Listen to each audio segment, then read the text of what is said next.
Está começando mais um Vale Ouvir, dessa vez uma edição bem especial, uma entrevista com o Nazi, vocalista do Ira. Dá uma olhada na nossa conversa. Está começando mais um Vale Ouvir aqui no Facebook do Vale. A gente está hoje com uma grande estrela do rock, o Nazi, do Ira. Prazer receber você aqui no nosso programa. Legal. Nazi, você já veio para cá várias vezes, né? Tem mais ou menos a ideia de quantas vezes você já veio aqui para o Vale? Não dá para contar. Olha, o Ira tem 35, 36 anos de história, né? Eu acho que eu toquei aqui, sei lá, mais de 20 vezes, né? Lembro de muitos shows no Sesc, hoje eu estou no SESI, né? Mas o Sesc daqui também, um lugar que eu toquei, e óbvio, já devo ter tocado em pubs e todo tipo de... Porque é uma cidade... que tem uma juventude muito ligada ao rock brasileiro, sempre Sim. teve, né? Grandes shows com vários artistas ao mesmo tempo. Então, a gente sabe que a gente chega aqui e tem um público conhecedor, antenado, né? Não só na nossa história, mas como na cena do rock em geral, né? Que legal. Como você disse, o Ira já tem vários anos de estrada. Como que é chegar agora, depois de todas as reconstruções e desconstruções que o Ira teve, nessa nova década, nessa nova pegada? Olha, o que ajudou muito nessa nova fase do Ira, além de, obviamente, de uma reconciliação verdadeira e uma saudade verdadeira que existia entre eu e o Edgar, foi que a gente montou uma segunda formação com músicos que já estavam atuando com a gente, né? Por exemplo, veio o Daniel Scandurra, que é filho do Edgar, no baixo, que já tocava com o Edgar nos projetos solos dele. Veio o baterista Evaristo Pádua, que vinha tocando comigo aí há muitos anos já na minha carreira solo, e que também nos meus shows solos já tocava muitas coisas do Ira também, no tempo que a gente ficou de hiato de Ira parado. E o Johnny Boy, que na verdade sempre foi meio um quinto Ira, né? O Johnny gravou todos os teclados do Ira em discos desde meados da década de 90, fez várias turnês com o Ira como tecladista, né? Então, essa fusão toda já foi muito orgânica, né? Não foi aquela coisa de você ver se a química dos músicos vai dar certo, né? E chegou, né? O Gaspa não queria voltar para a atividade do Ira, tinha outros planos na vida dele, mora no Planalto Central, etc e tal. O André, por questões pessoais e musicais, né, já não tinha mais a ver com o que eu queria em relação à música. Enfim, voltando ao cerne da questão. Essa formação do Ira, eu creio que é uma das melhores, né, se não a melhor, né, tecnicamente, né, porque são músicos também bem maduros, né, o Evaristo é um baterista dos melhores que eu já vi aí no cenário do rock brasileiro, e com a sintonia e a harmonia que já vinha dos trabalhos solos, né, houve um Ira que não teve ruptura com os grandes clássicos da banda, né, e que já prepara novos caminhos, novos sons. Vocês têm planos de lançar trabalho novo com essa formação? A gente pode dizer o seguinte, o Ira já tem, digamos, um trabalho novo que foi o Folk, que nós lançamos, é um show diferente, né, com eu e Edgar com voz e violão à frente, mas na verdade um trabalho revisionista, né? E nesse momento a gente está preparando, já tem algumas músicas prontas, nossa ideia é lançar pelo menos alguns singles até o final do ano. E como que é esse novo fôlego que vocês têm? Vocês que fizeram composições há muito tempo juntos, como que é voltar a compor agora? Olha, e o que vocês vão trazer de novo para o público? Nós somos da moda antiga, é óbvio que hoje tem outras formas de compor, outras formas de compartilhar o som, outras formas de divulgar, né?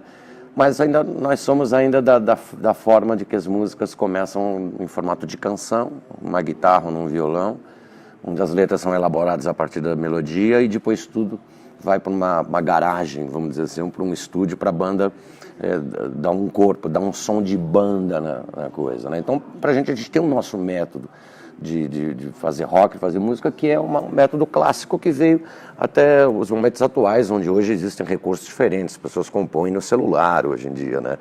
E nós temos a nossa maneira tradicional que vamos dar continuidade, é a maneira que a gente sabe trabalhar.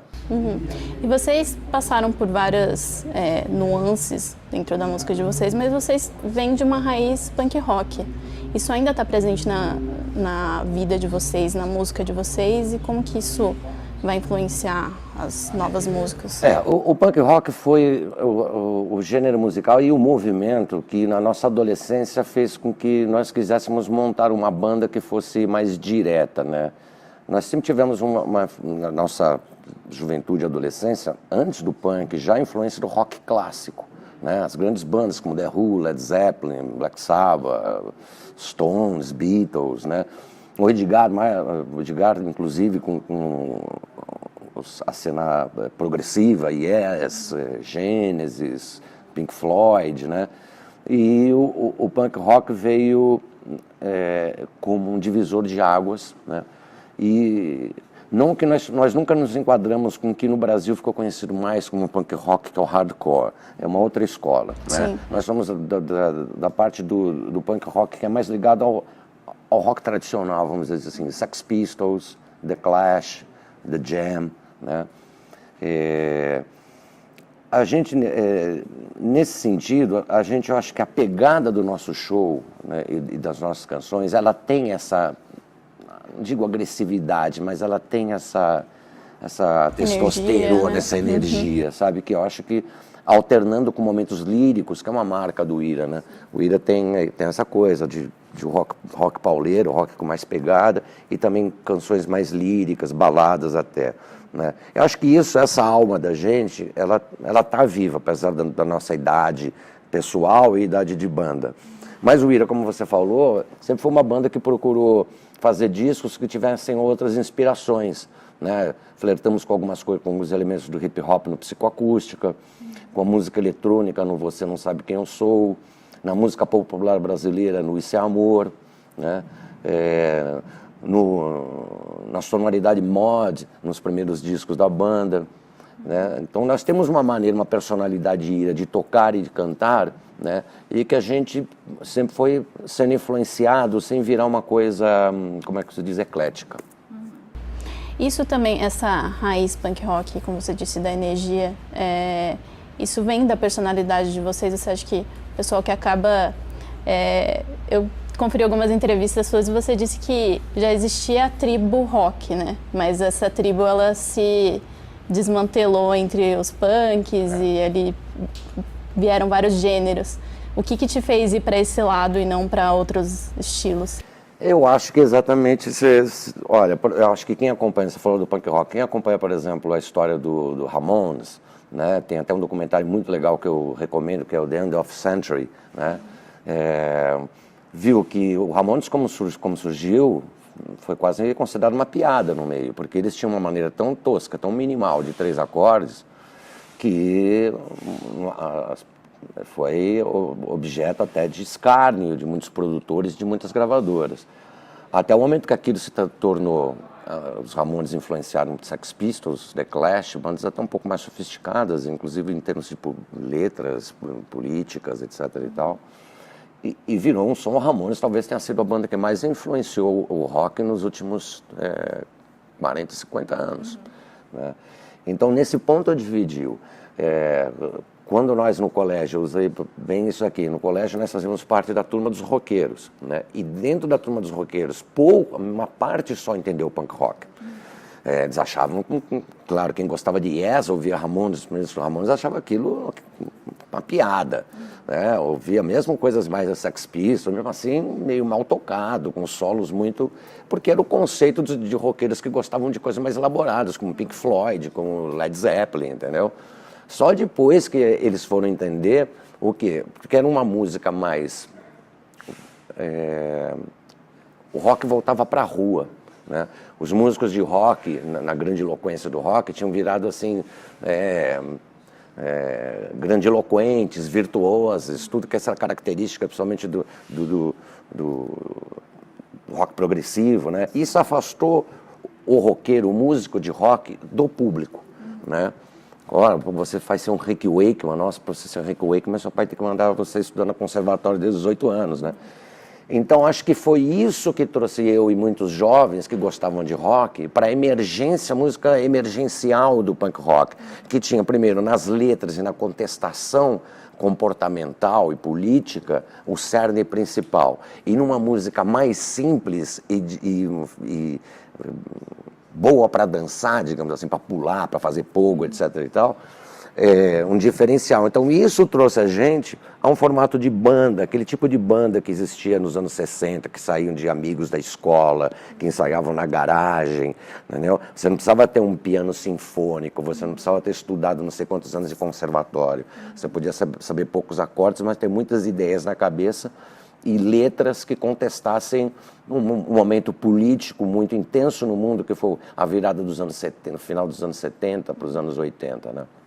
E nessa influência que vocês têm, vocês formaram um pilar de vocês de uma maneira liberal, assim, né? Vocês tiveram essa liberdade de incorporar outros estilos, como você disse, em vários discos de vocês. Isso também ajudou as bandas que vieram depois de vocês? Como que você acha que foi o impacto do Ira no rock brasileiro?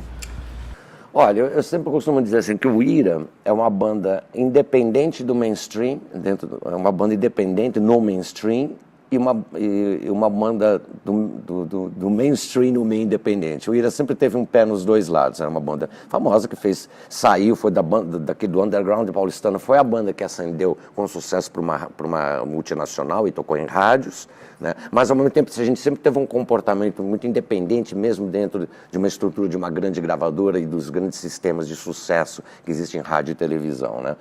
Eu acho que não só o Ira, eu acho que bandas como o Ira, como Legião Urbana, que quebrou alguns paradigmas, por exemplo, lançar música de 8 minutos sem refrão, né? Músicas como Faroeste Caboclo, Eduardo e Mônica, eram músicas que fugiam completamente do paradigma da música de sucesso em rádio FM nos anos 80.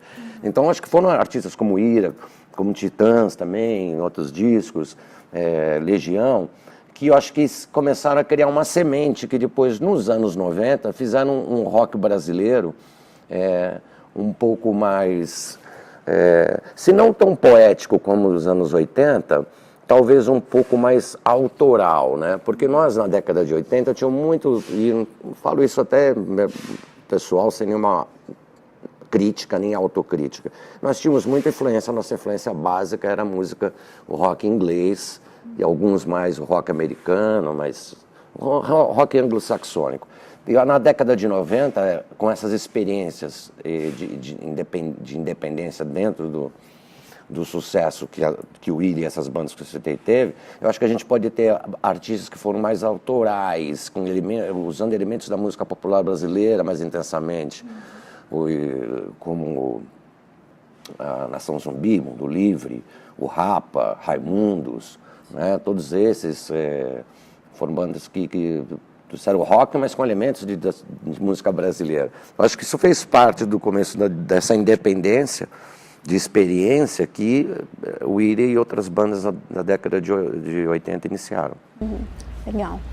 Como eu te disse, aqui no Vale Verde a gente entrevista várias bandas novas, algumas bandas com meses de funcionamento, assim. Qual que é a dica que você dá para o pessoal que está começando agora?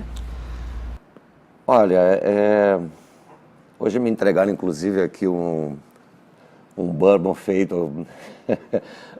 Não é aqui de São José, não, né? De Tremembé, né? De Tremembé, né? Que inclusive tem o nome do Leme, né? Se eu até falar, se eu tivesse sucesso, eu engarrafava também e vendia, entendeu? Eu acho que, primeiro, é uma coisa que parece meio boba, mas, assim, eu acho que você gostar muito do que você faz, cara, e... Depois, quando nós começamos a fazer rock nos anos 80, a gente não imaginava que ia virar esse fenômeno de sucesso de mercado, etc. e tal. Então, acho que tinha uma inocência purista. Depois, como já virou sucesso, parece que todo mundo já tinha uma forma de sucesso. A gravadora certa, com o empresário certo, com o produtor certo, e se a coisa não vinha... Então, já se chegava com um ranço profissional na coisa. Então, eu acho assim, tem que ser um pouco amador, né? E persistir, né? Dentro das coisas que você acredita como dentro da sua sonoridade. Procurar não copiar, que eu acho que isso é uma coisa que, infelizmente, na década de 90 veio também. Na década de 80, cada banda tinha um som diferente, porque o som das bandas era feito, os músicos das bandas ouvindo os discos preferidos, e aquilo formava um som do Kid de Abelha, do Ira, dos Paralamas, do Engenheiros, né? dos Titãs. Depois, com esse sucesso, eu vi que nos anos 80 começou um negócio assim, aquilo que fazia rock sucesso nas FMs, a garotada começava a imitar. Então eu vi muita banda imitando o Charlie Brown, eu vi muita banda imitando Legião, né, como aquilo virou padrão de sucesso. Então acho isso assim, importante, criar um som com bastante personalidade, independente de alguém de fora olhar e falar assim, nossa, isso é estranho, por que vocês não fazem um som mais isso ou aquilo, entendeu? E tocar bastante, tocar em pequenos espaços, entendeu?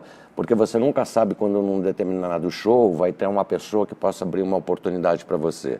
Porque em pequenos shows, fazendo muitas vezes, você começa a construir seu público, e isso é muito importante. E agora sobre o documentário que também vai passar hoje aqui, como que foi esse processo de entrevistas, de se abrir para um documentário? Você imaginou alguma vez que sua vida viraria um documentário? Olha, na verdade isso daqui foi fruto também já de uma experiência biográfica, que foi a Ira de Nazi, né? Que não foi um projeto que eu procurei, foi uma editora, no caso a Belas Letras, que é uma editora gaúcha especializada em música, já tinha lançado outras biografias, acho que do Humberto Gessinger, do Traje a Rigor. Eles me procuraram e tinha um material já engavetado do Alexandre Petilo, que ia ser uma biografia do Ira, que já tinham, que acabou ficando largada pelo fim do Ira. E como o Alexandre estava fora de São Paulo na época, eu chamei o Mauro Betti, então eles, do trabalho do Mauro Betti com o Alexandre Petilo, saiu a Ira de Nazi, que na verdade foi o fio condutor para ele se aprofundar depois na minha vida particular, em coisas mais inusitadas, mais íntimas da minha vida, né? Me acompanharam num verão, onde eu fico no sul da Bahia, com amigos diferentes que eu tenho, pessoas diferentes, familiares, etc. Uma coisa que foge um pouquinho daquela coisa do camarim, do palco. Né? E exploraram muito toda a controvérsia que foi a separação do Ira. Né? Acontece que, e até é interessante porque aqui eu estou em São José dos Campos, hoje vai ser legal porque a gente conseguiu aqui no SESI conciliar a apresentação do Ira com a exibição do documentário que ainda está em processo, né? O que vocês vão ver hoje é o segundo corte. Ele estreou no Inédito com o primeiro corte de 2 horas. Houve uma enxugadinha aqui que vocês vão ver o segundo corte com 1h40 mais ou menos. E ainda faltam algumas coisas para serem, que nós chegamos à conclusão juntos, que faltam para fazer, que eu acho que tem que ter umas entrevistas mais com advogados que faltam lá para explicar melhor o que é o processo de interdição, que é o cerne da separação do Ira. E também eu acho que faltou explorar, chegamos à conclusão que faltou explorar um pouquinho a minha participação nos primórdios do rap nacional, porque eu fui um dos produtores do Cultura de Rua, foi o produtor dos primeiros discos de Itairi DJ 1, que foi a dupla, primeiro artista brasileiro de rap a ter trabalhos solos. Isso tudo vai levar a um produto final. E tudo isso começou aqui em São José dos Campos, né, com o Alexandre Petilo e alguns profissionais da TV Vanguarda, que começaram isso de maneira independente, seguindo shows meus, como eu te falei, indo para o sul da Bahia, entrevistando outros artistas, outras pessoas. Depois esse trabalho acabou, por circunstâncias que agora não sei te explicar, acabou parando. Pensei até que ele tinha morrido. A última coisa que eu lembro de ter gravado foi, eles filmaram o reencontro meu com o Edgar, num show beneficente do Edgar, que foi lá em outubro de 2013, não existia projeto de Volta do Ira ainda. E de repente depois, por cutucadas que o próprio Festival Internacional Inédit deu neles, eles retomaram o processo, fizeram mais algumas entrevistas comigo mesmo, porque já tinha fatos novos, né? O Ira tinha voltado, né? E foi até bom que ele não foi concluído esse documentário naquele ponto, porque ele ia ficar defasado, datado, né? Porque o Ira já teria voltado já com muitas histórias, ele teria morrido na parte acabado, né? Encerrado na parte que o Ira ainda não teria praticamente voltado, né? Então foi uma experiência legal, né? Eles tiveram toda a liberdade, né? Acho que tem uma coisa bacana, que apesar de ter muitos momentos dramáticos e pesados, de assuntos pesados, tudo acabou ficando com um certo humor, né? Tem declarações muito engraçadas do Gaspa, que eu não vejo há anos, né? Eles foram fazer uma entrevista por Skype com o Gaspa, e o Gaspa vira um personagem muito bem humorado e ao mesmo tempo muito elucidador de muitos pontos de vistas diferentes, né? Eu fiquei feliz com o resultado, deu muita repercussão, né? Não só na mídia brasileira, mas chegou a ter uma matéria muito legal no El País, na versão brasileira do El País da Espanha, né? E avisando, acho que ainda tende a ficar mais legal ainda, porque ainda faltam essas pequenas entrevistas que eu falei para você agora, e óbvio, uma finalização final, né, de detalhes, que é a produção final. Eu acho que é um documentário legal que reflete a minha personalidade, reflete a minha história, a história do Ira também, e por que não dizer de uma cena do rock brasileiro. Legal, obrigada pela presença. Valeu. Semana que vem tem mais Vale Ouvir, continue ligado. E tendo o poder de levitar,